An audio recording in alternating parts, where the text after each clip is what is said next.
मित्रों नमस्कार।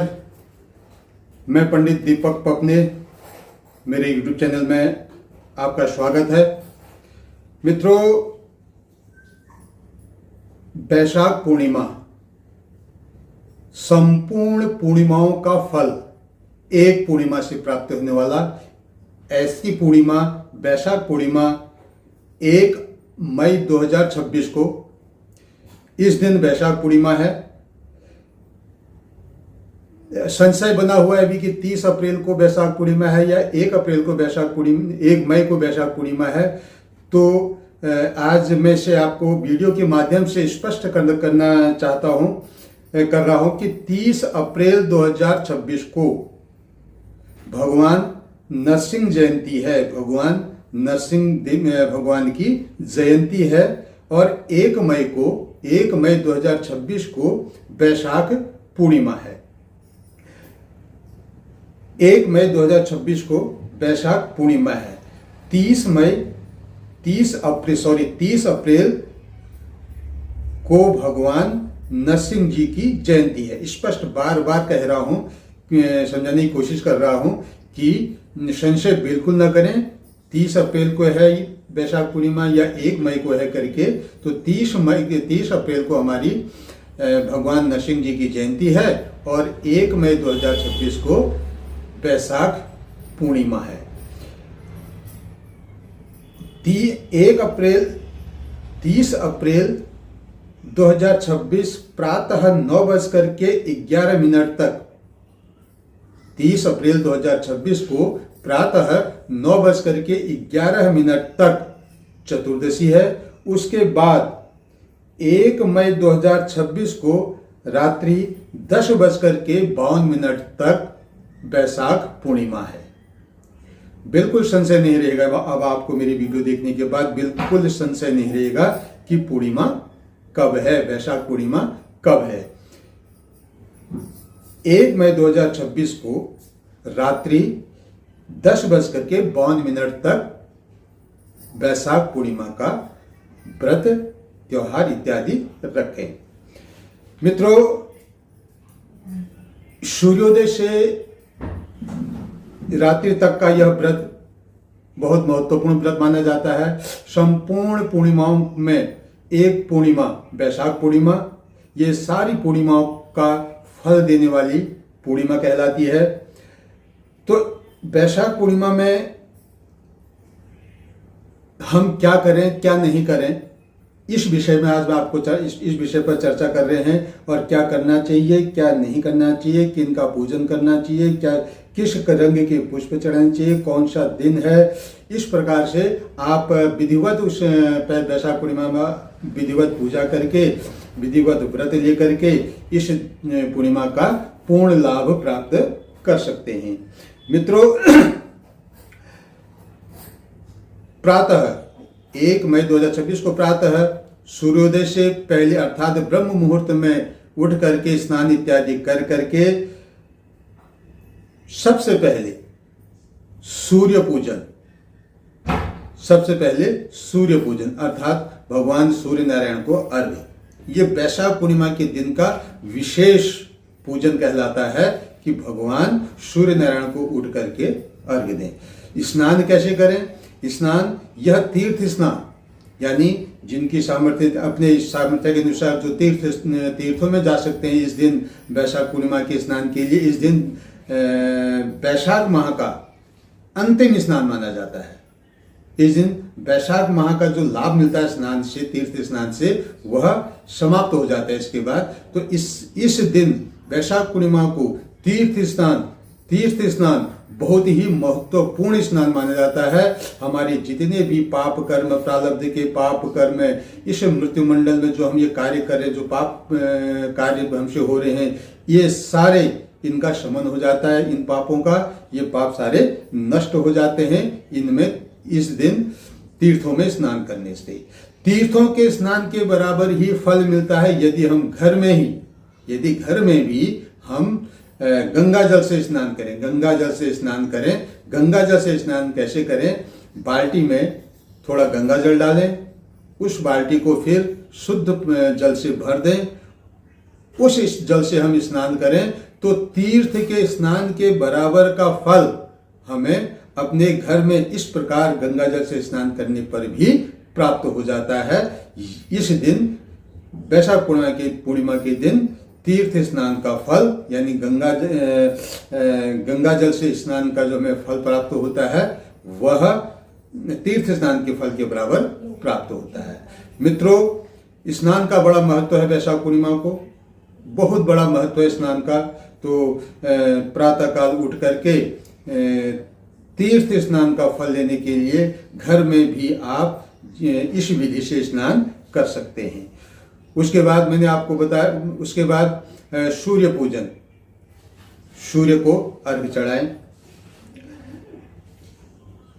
सबसे बड़ी बात, इस विषय पे मैं आगे चर्चा करूंगा अभी, पर उससे पहले मैं थोड़ा सा पंचांग के विषय में बताना चाहता हूं आपको कि चंद्रमा इस दिन तुला राशि में प्रवेश करते हैं। चंद्रमा वैशाख पूर्णिमा के दिन तुला राशि में प्रवेश करते हैं और एक संयोग है कि इस दिन शुक्रवार भी है। तुला राशि का स्वामी शुक्र होते हैं, तुला राशि के स्वामी शुक्र होते हैं। तो तुला राशि के स्वामी शुक्र होते हैं और इत्तिफाक यानी संयोगवश इस दिन वार शुक्रवार ही है। इस दिन जो वार है वो शुक्रवार ही है और स्वाति नक्षत्र है। स्वाति नक्षत्र है, शुक्रवार है और चंद्रमा तुला राशि में प्रवेश करते हैं और तुला राशि का स्वामी भी शुक्र ही होते हैं। तुला राशि वालों को इस दिन विशेष लाभ लेने के लिए विशेषतः वैशाख पूर्णिमा का पूजन करना चाहिए। स्वाति नक्षत्र है और स्वाति नक्षत्र के स्वामी राहु देवता हैं। तो राहु का दान, जो व्यक्ति, जो जातक राहु से परेशान हैं, अपने जीवन में राहु केतु से परेशान हैं, इस दिन वह राहु से संबंधित वस्तुओं का दान भी कर सकते हैं। बहुत बड़ा योग है इस दिन पूजा करने का, सिद्धि योग। एक योग है सिद्धि योग। इस दिन पूजा करने से, इस दिन जप, दान, तप, व्रत इत्यादि करने से सिद्धि प्राप्त होती है। अर्थात हम जिस कार्य को कर रहे हैं वो अक्षय हो जाता है, यानी उसे सिद्धि प्राप्त होती है। वह कार्य हमारा पूर्ण रूप से सफल होता है। मित्रों, सिद्धि योग होने के कारण, स्वाति नक्षत्र होने के कारण, चंद्रमा का तुला राशि में प्रवेश होने के कारण, संयोगवश उस दिन शुक्रवार होने के कारण जो व्यक्ति लक्ष्मी आदि से जिनकी स्थिति ठीक नहीं है, वह इस दिन भोलेनाथ के मंदिर में जाकर के भगवान शिव का पूजन करें और गन्ने के रस का भगवान भोलेनाथ को स्नान कराएं। तो उसके बाद शुद्ध स्नान कराएं, फिर गन्ने के रस का स्नान कराएं, फिर शुद्ध स्नान कराएं। तो इस प्रकार से शुक्रवार का दिन माँ लक्ष्मी का दिन है, तो भोलेनाथ के मंदिर में जाकर के शिवलिंग यानी भोलेनाथ को गन्ने की रस से स्नान कराएं। तो इससे और अधिक सिद्धि की प्राप्ति होगी। मित्रों, 30 अप्रैल को, क्योंकि 1 मई को वैशाख पूर्णिमा है, तो 30 अप्रैल को भगवान नरसिंह जी की जयंती है। तो इस दिन 30 अप्रैल को अगर हो सके तो भगवान नरसिंह जी की श्री लक्ष्मी सहित पंचोपचार से पूजन करना चाहिए। और वैशाख पूर्णिमा के दिन अब हम क्या करें? अभी तो विषय मैंने बताया था आपको कि वैशाख पूर्णिमा कब है, वैशाख पूर्णिमा में स्नान इत्यादि का क्या नियम है, और वैशाख पूर्णिमा में दिन कौन सा आ रहा है, कौन सा नक्षत्र आ रहा है, और उस नक्षत्र के स्वामी कौन है, और कब से कब तक वैशाख पूर्णिमा रहेगी। अब वैशाख पूर्णिमा के दिन प्रातःकाल क्या करें? प्रातःकाल वैशाख पूर्णिमा के दिन प्रातःकाल स्नान इत्यादि से निवृत्त होकर के स्नान किस प्रकार से हमने करना है कि हमने तीर्थ के बराबर स्नान का फल प्राप्त करना है। तो गंगा जल में जल भर करके स्नान आदि करना है। उसके बाद सूर्य पूजन। 4 चीजें वैशाख पूर्णिमा के दिन प्रातः काल के समय चार चीजों का बड़ा महत्व है। चार पूजन, सूर्य पूजन, तुलसी पूजन, शालिग्राम पूजन, महादेव जी का पूजन। इन चारों का पूजन वैशाख पूर्णिमा के दिन बहुत अधिक महत्व देता है। जो व्यक्ति इन चार उनका पूजन करता है तो उसे यमराज के द्वार का प्रवेश, यमराज के द्वार तक नहीं जाना पड़ता है, यानी यमराज भी उनसे दूर रहते हैं, वहां तक नहीं पहुंचने की कोशिश करते हैं। मित्रों, सूर्य पूजन, सूर्य पूजन घी पहले आप माँ तुलसी को एक लोटे से उनके माँ तुलसी को सिंचित करें, जल से सिंचित करें। जल से सिंचित कैसे करें? अब एक जल से सिंचित करें, उसके बाद सिंचित करने के बाद पुनः फिर हम सूर्य पूजन में आते हैं। सूर्य पूजन में थोड़ा एक लोटा लें, उस लोटे में स्वास्तिक का चिन्ह बना करके उसमें जल भर करके उसमें थोड़ा गंगा जल डाल करके और लाल पुष्प डाल करके, गंध अक्षर डाल करके, लाल वस्त्र पहन करके सूर्य भगवान नारायण के सामने, जहाँ से सूर्य, चाहे छत में चाहे कमरे के बाहर बालकोनी से, जिस प्रकार की व्यवस्थाएं बनती हैं उस प्रकार से हमें वहां पर जा करके लोटे को, जल से भरे लोटे को जिसमें हमने सभी प्रकार की पंचोपचार सामग्री रखी हैं उसको पकड़ करके सिर से ऊपर लोटा तांबे का हो, सिर से ऊपर करके भगवान सूर्य नारायण का पूजन करें। ओम घृण सूर्याय नमः ऐसे करके धीरे धीरे धीरे धीरे करके भगवान सूर्य नारायण को जल अर्पित करें। तो 3 बार जल अर्पित करें। 3 बार जल अर्पित करने के बाद भगवान सूर्य नारायण को जो हमने जल अर्पित कर रखा है उस जल को अपने हाथ से अपनी आंखों पर स्पर्श कराएं और बचे हुए जल का पूरे कमरों में, पूरे घर में, रसोई में छिड़काव करें, जिससे घर में जितने भी हमारे नवग्रह आदि देवताओं के जो दोष हैं, जो बाहरी दोष हैं, वो दोष समाप्त हो जाते हैं। नेगेटिव ऊर्जाएं, नकारात्मक ऊर्जाएं समाप्त हो जाती हैं। इसके बाद तुलसी पूजन करें। तुलसी पूजन में पहले शुद्ध जल से माँ तुलसी का स्नान कराएं, यानी माँ तुलसी को सिंचित करें। माँ तुलसी को सिंचित करने के बाद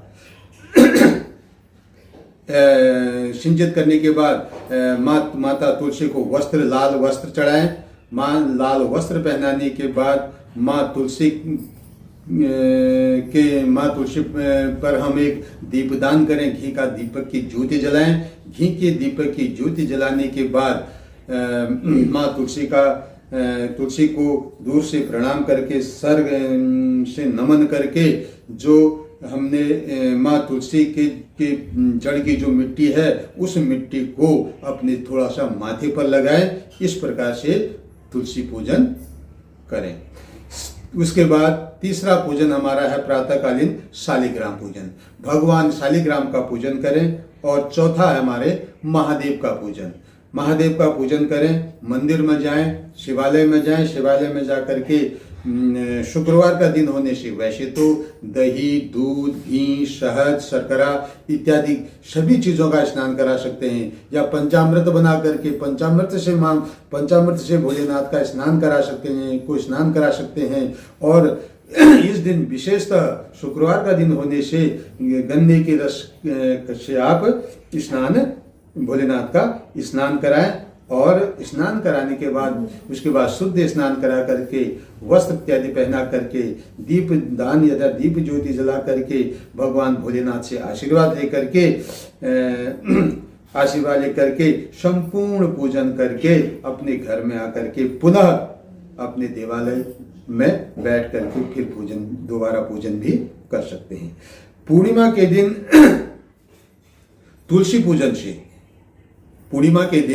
तुलसी पूजन से, तुलसी का पूजन करने से समस्त पाप नष्ट हो जाते हैं। यानी तुलसी, माँ तुलसी का पूजन समस्त पापों का दमन, शमन, अर्थात माँ तुलसी का पूजन करने से इस दिन समस्त पापों का शमन हो जाता है, नाश हो जाता है। पूर्णिमा के दिन तुलसी पत्र नहीं तोड़ना चाहिए, ये विधान है।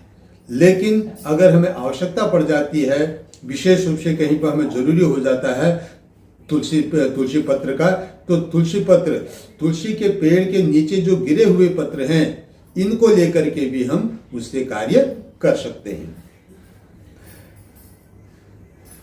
शुक्रवार का दिन होने से पूर्णिमा का दिन शुक्रवार का, पूर्णिमा के दिन में जो विशेष महत्व है, दही, दूध यानी सफेद चीजों का ज्यादा महत्व रहता है।